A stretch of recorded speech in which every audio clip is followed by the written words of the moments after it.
Selimut gadis ini rupanya ada kepala beruang.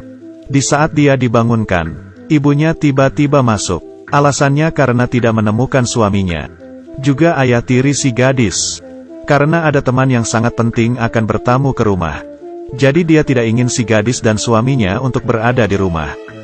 Tapi yang tidak diketahuinya adalah, suaminya sebenarnya juga berada di kamar itu. Gadis ini bernama Minnie.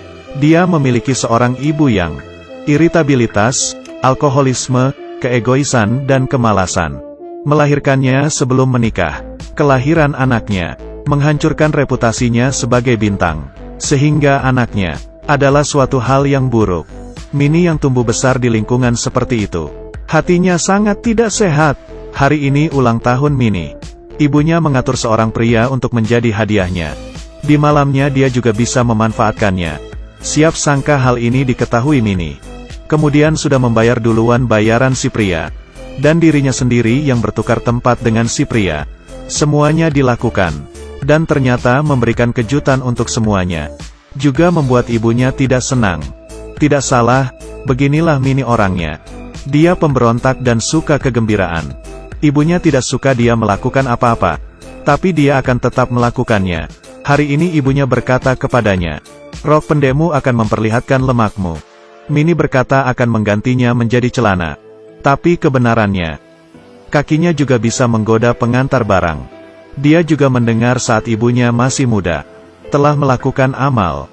Jadi di malam hari, dia terkadang bisa pergi berbuat amal. Karena dirinya masih muda dan cantik sehingga disambut dengan baik.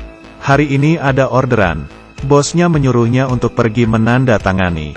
Siapa sangka di dalam kamar, dia terbengong. Di dalam kamar itu ternyata adalah ayah tirinya, Martin. Awalnya Minnie sangat panik. Tapi dia berpikir lagi, ini bukannya hal yang ingin dilakukannya.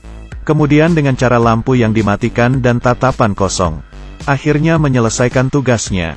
Hal yang berbeda ini membuat langkah Minnie semakin cepat. Siapa sangka pelanggannya keluar untuk memberinya kunci. Ketika keduanya bertemu, suasana menjadi canggung. Martin seorang pria yang memiliki kontrol yang besar. Dia tenang dan tampan. Dan juga seorang bos di perusahaan besar. Ini adalah hal yang tak pernah dibayangkan. Perasaan yang aneh ini membuat dia ketagihan. Jadi dia mulai mengangkat matanya dari pekerjaan. Dan mulai memperhatikan Minnie.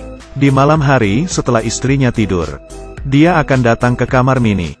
Dan di pembicaraan kali ini, keduanya akhirnya melepaskan dendamnya. Dan mulai mendirikan suatu hubungan. Keseharian selanjutnya adalah adegan yang indah. Keduanya akan diam-diam melakukan hal yang berbeda. Juga bisa bersama-sama pergi bermain ke pantai. Di bawah matahari yang terbenam, ia mendapat pengaruh dari anaknya yang penuh semangat. Dan membuat Martin menjadi seorang anak kecil yang besar. Mereka tertawa bersama. Martin pun juga benar-benar jatuh cinta kepada Minnie. Di bawah bimbingan Minnie hari ini, mereka berdua akhirnya memutuskan untuk mengirim ibunya ke rumah sakit jiwa. Kemudian Minnie mulai mencuri obat di sekolah. Semacam obat yang bisa menghilangkan kesadaran. Dan menambahkan obat itu ke minuman ibunya. Juga dalam dosis yang banyak. Obat seperti ini membuat ibunya menjadi lemah. Dan memperbesar kecemasannya. Dengan cepat ibunya berkelahi dengan sahabatnya. Dan langsung ditangkap oleh polisi. Di suatu pesta juga bertindak seperti orang gila. Semua ini mengatakan ke semua orang. Kesehatan mentalnya ada masalah. Akhirnya hingga di akhir rencana mereka, yaitu langkah terakhir membuat ibunya benar-benar menjadi gila. Hari ini kedua orang beralasan untuk pergi keluar makan. Tapi setelah itu ia menggunakan pakaian tertutup dan memasuki rumah. Awalnya mengira dia akan ketakutan dan bersembunyi di pojokan. Tak disangka saat keduanya membuka pintu, menemukan ibunya telah meninggal. Ternyata demi menghilangkan rasa takut, dia meminum semua obat. Martin langsung menelepon ambulan. Siapa sangka Minnie menahannya. Istri pria ini baru saja meninggal. Wanita-wanita di sekitarnya mulai mendekatinya. Di saat pemakaman, sahabat yang sering ditemui istrinya juga mulai mendekatinya. Setelah acara pemakaman selesai, Martin dan Minnie memulai liburan mereka. Di malam hari, keduanya berendam di air panas untuk merayakan. Tiba-tiba suatu suara menyadarkan mereka. Ternyata adalah tetangganya yang juga sedang berliburan. Kebetulan yang mendadak ini membuat Martin menjadi tidak nyaman. Tiba-tiba ia kehilangan minat. Liburan yang seharusnya bahagia, akhirnya juga selesai. Kedua orang yang kembali ke kehidupan, tiba-tiba kehilangan bahagia yang biasanya. Karena rintangannya hilang, gadis berkata rasa tantangannya menjadi tidak ada. Dan pria juga sudah tidak ada rasa niat.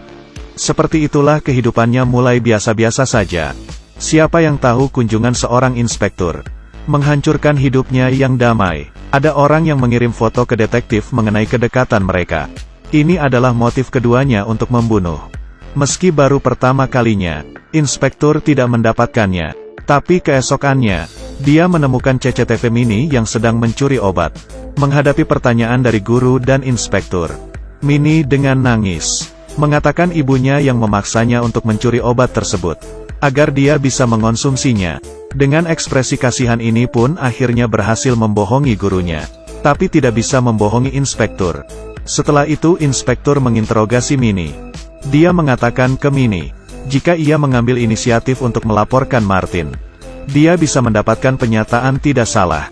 Dia kemudian mengatakan ke Martin, bila ia inisiatif untuk melaporkan Mini, dia juga bisa dinyatakan tidak bersalah. Di bawah situasi seperti ini, tatapan kedua orang ini sepertinya terlihat memikirkan sesuatu yang jahat. Siapa sangka keduanya akan saling berkhianat. Ada sebuah foto lagi yang dikirim ke rumah dan mengancam dengan foto itu. Hal ini membuat Martin menjadi frustasi. Dia mengira tetangga sudah mengetahui hubungan mereka berdua. Martin tahu bahwa tetangganya tidak hanya sekali memberinya masalah. Sekarang dia menghadapi Mini, dan tidak memedulikan apa yang dikatakan Mini. Kemudian dia masuk dengan paksa ke rumah tetangga. Akhirnya Martin pun ditangkap, dan inisiatif mengakui apa yang dilakukan ke istrinya. Di saat dia bisa bertemu dengan Mini, Mini demi mencari kebahagiaannya, pun mengatakan yang sebenarnya kepadanya. Benar, foto itu dialah yang mengirimnya. Kebetulan yang terjadi di liburan mereka juga dia yang mengaturnya. Hal ini sudah dari awal direncanakannya. Martin hanyalah menjadi bawah tangannya yang membantunya. Hanya sebatas